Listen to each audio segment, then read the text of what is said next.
Hi guys, and welcome back to my channel. I'm here to talk more about plants, and specifically today I'm going to tell you about the plants that I have killed very quickly. I have a lot of plants that are very easy to take care of and that thrive really easily with like minimum effort, but especially at the start of my plant collecting, I didn't know as much about plants, and I definitely ended up killing a lot of plants that I really didn't want to kill. Obviously, you never want to kill plants, but if I had known the things that I know now, I could have avoided a lot of lost plants that could be beautiful and thriving by now. So let me show you all those.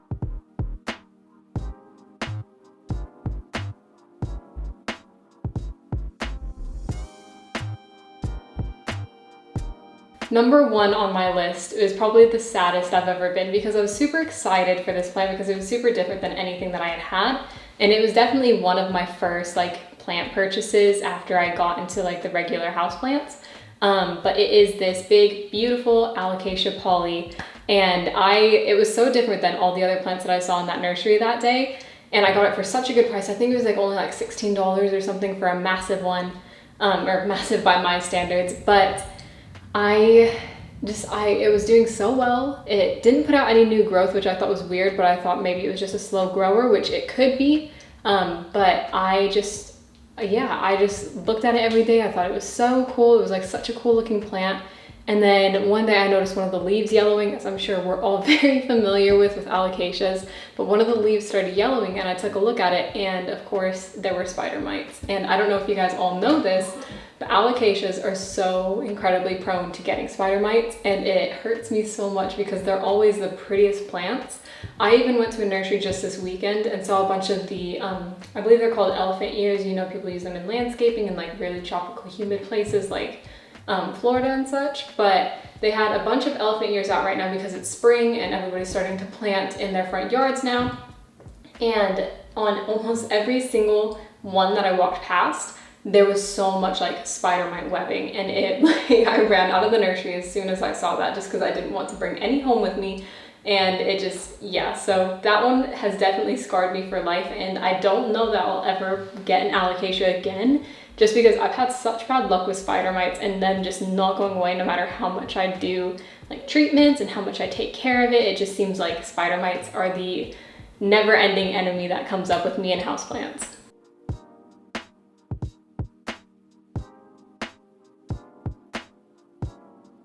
The next plant that I've killed is a much more recent one, and that is my string of pearls. And if you guys have watched my houseplant tour video that I did in, I think, what was it, February, January, sometime like that, I showed you my string of pearls, and you could probably already tell that it was only holding on by a thread. When I got them, they were just this really tiny, cute, full pot of pearls. And I thought they would be super easy because they're succulents, and everybody said, oh, I just ignore mine and I don't do anything. I just water them when they are shriveled up and stuff. And that's what I did. And I had it in a very sunny spot, and it still died after my first watering. I don't know what I did. I don't know why it happened. I know some people have advised me now to start out with a bigger pot of pearls, so maybe that might help if I gain the bravery and courage to try again with those. But I was absolutely devastated. This is an easy plant that literally went from being nice and full and lush to shriveled in a matter of weeks. And I still don't know exactly what I did wrong, just because I know I didn't overwater it. And I gave it a lot of light. I just don't know. It might just be one of those plants that just doesn't like me.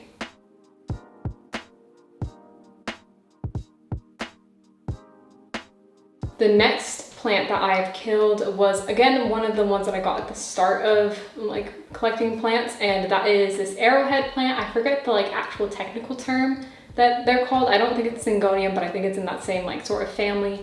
But it was this really pretty light arrowhead, and I knew it would start vining, so I was super excited for all that because I was really into vining plants at the time. But it did not last that long. It was a super healthy plant, and it put out so much new growth, but it just, it wasn't doing, I don't know. I didn't like it as much as I thought I was gonna like it, and I saw a lot of new growth, so that made me a bit more excited and like it a bit more. But then a couple weeks later, I noticed these little long black bugs on the leaves, and I didn't know it at the time, but I knew I had to get rid of it. So I did my whole neem oil treatment, and I even put cinnamon in the soil in case it was a fungus type thing, and it ended up being thrips. And if anybody's dealt with thrips, it is one of the hardest pests to get rid of with your plants. I kid you not, I tried so hard. I isolated the plant, of course, and literally for months I tried to get rid of these thrips. And it wasn't like they would, you know, take down some of the little baby leaves, but because the rest of the plant was doing so well, it still had a lot of new growth. So it didn't look like it was sick right when you looked at it, but when you went closer, there was just thrips everywhere and I didn't know what to do. And so I ended up throwing it out. It didn't like completely die, but I threw it out because I just was so done with it, and I didn't like buy it for a whole lot of money, so I didn't feel like too bad. But it was, I've never gotten an arrowhead again, and I don't know if I ever will, just because that experience alone was traumatizing.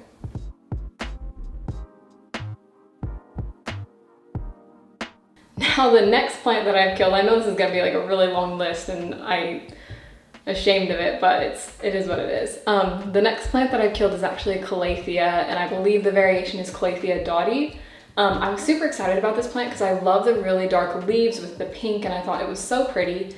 And it was doing really well for the first little bit that I got it, and I've never really struggled with Calatheas because I've just had high humidity in my house and they've been totally fine. But once again, this one got spider mites, and I don't know why. Whenever one of my plants gets spider mites, I cannot get rid of them. I've tried everything, and the only way I've successfully gotten rid of them is if I actually completely take off the soil, rinse off the plant completely, and put it in water and just let it grow in water. So that's what I've started doing actually. My Adansonii that I had, that I actually sold not too long ago, that's what I did with that one.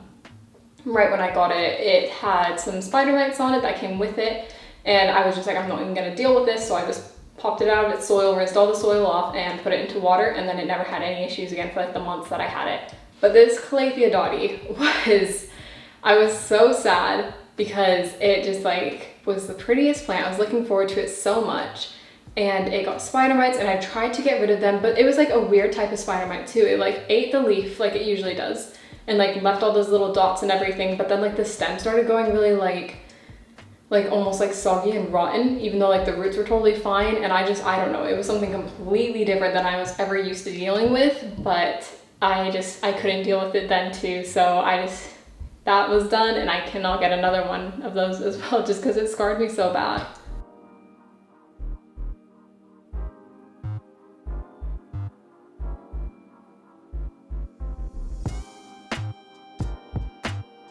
Now the next two plants that I've killed were actually the first like house plants that I got.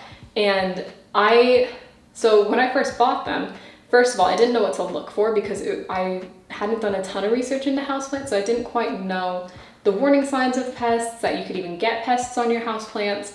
And yeah, I just didn't know a whole lot about them in general. So I got a palm tree. I don't know exactly what kind it was. It was kind of just one of those like parlor palms you put in the corner. Not like a tiny one, but it was like a floor palm that was like a bigger house plant. And the other one was a lavender plant, which I know lavender is traditionally like grown outside, but I had read a bunch about it, and you could apparently grow it inside if you had the right conditions. So the palm tree, when I bought it, it had like a lot of dead leaves and stuff, but I was like, oh, I can just clean it up and that'll be fine. And it did look fine when I like trimmed it and like got rid of the dead bits and everything. But what I didn't notice there was, once again, the signs of spider mites and all that sort of stuff on this palm tree. And palm trees as well are very well known for being prone to get spider mites. And now I don't get any plants basically that are prone to any sort of pests just because I can't handle it. But this palm tree had spider mites, and I got neem oil. I like wiped down every single little like frond, is that what you call it? Like the little leaves, which I mean, there's a ton of them. And I would do that literally every day trying to get rid of them, and they would just keep coming back. So I just left it and I put it outside hoping that it would like that better, because it also was like not liking the dark light that I had it in. So I moved it outside thinking that it would like it better, and it ended up just dying out there. But I also like neglected it a bit, so I kind of did it on purpose a little bit, but I was like, oh no, it died, and I kind of did it on purpose because I just did not know what to do for this plant, and I knew that it wouldn't get better regardless. But the lavender plant was doing fantastic, and I got it in like a 4-inch pot, and I had it in a windowsill just kind of sitting in the light, and it was really liking it. And I would just water it when the soil was dry. But then I like saw the leaves were like growing beyond the pot, and I was like, oh, I should repot it, not knowing anything about like, you know, check the roots, see if the roots are like struggling and need more space and all that. So I repotted it into a much bigger pot, and that's when it basically drowned. So I had read something somewhere about, it was about alocasias when I was looking at my alocasia. And for those, you can it can lose all of its leaves and it can still grow back because there's a bulb there at the bottom, and that can go dormant and then it can regrow. So I thought, oh, that could be the same for lavender. So I trimmed back all the leaves, and that obviously didn't work because that was too much of a shock, and lavender doesn't grow back when you just trim it back to a stub. So that was done for. That was absolutely horrendous. And the thing is though, it was a great learning experience for me because I had to learn how these different plants reacted and kind of how to do correct research about the different plants and not just do the same thing for every single one. But so far in my, it's been a year now. So far in my year of collecting houseplants, those are the only plants that I've killed. I know it's a bit longer of a list than some people might have, but those are the only ones, and I haven't really gotten any duplicates of any of those plants because I've been so scared to try again. Especially for alocasias. There's been so many beautiful alocasias around here, and I just haven't been able to get one because I just am so scared that I'm just gonna kill it and it's just gonna be kind of a waste of money and just kind of, I don't know, whenever you kill a plant and you think that you're good at taking care of plants, it's always a bit oh my gosh, I'm terrible, I should just get rid of all my plants and give them to someone who could take better care of them than me. So it's been a bit more of I need to regain a bit more confidence before I actually go out and buy duplicates of these plants. But when I do, I'll keep you updated on what happens and if I get the same problems that I got last time.